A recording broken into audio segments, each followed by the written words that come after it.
Welcome to the Insurance Brokers Podcast, Helpful Hints. Here we break down the best, most informative bits of our full-length interviews. I'm just going to give you a bit of background about why I thought this would be an interesting podcast to do. There's so much happening in the news at the moment about mental health. There is so much happening in the news about corporate social responsibility. And there is so much happening in our industry, which is quite innovative. And I've had a few really interesting conversations recently about new sort of things being put in place to help the wider community. So I thought it'd be really interesting to have a conversation around corporate social responsibility from a risk management perspective. And the reason is, obviously, our industry is there at the point of a disaster. Arguably, that's why it exists. So that sort of lends itself really well to supporting nations globally whenever there's any of these sort of big disasters. And that's why I wanted Graeme to come on as well, because Graeme, your background is technical underwriting, but also particularly around this kind of space. Isn't that right? Yeah. Okay, so that's really the positioning. That's why I wanted to have a chat. And it probably makes sense just to get an overview from you guys about what you've seen in the industry over the last few years and what you see coming in terms of corporate social responsibility, either within your organizations or more generally. David, do you want to jump in first?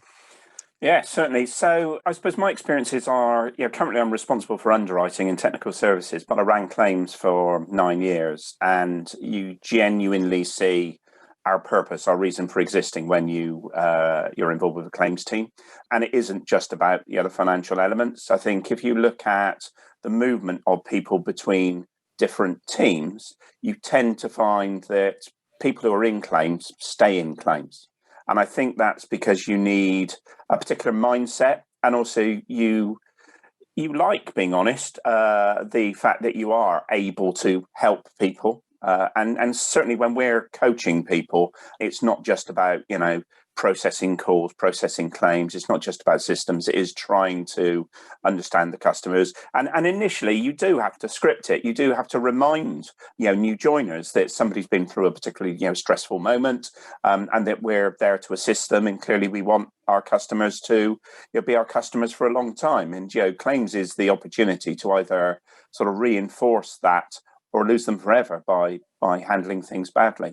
I also think we're quite fortunate within the AXA group because we have AXA Health, your PPP as was. So we have healthcare professionals within the group, and we share a lot of things generally. And also, I think what you do within your business impacts what you do outside. So we have things like the AXA Research Fund, which we might come on to later, which gives us access to expertise because we're funding it, researching all sorts of areas, and certainly climate, life sciences, the mental health impacts of these events is part of that. But also, we have been obsessed with employee well-being. So within my team, I have somebody who is one of what we call our mental health first aiders.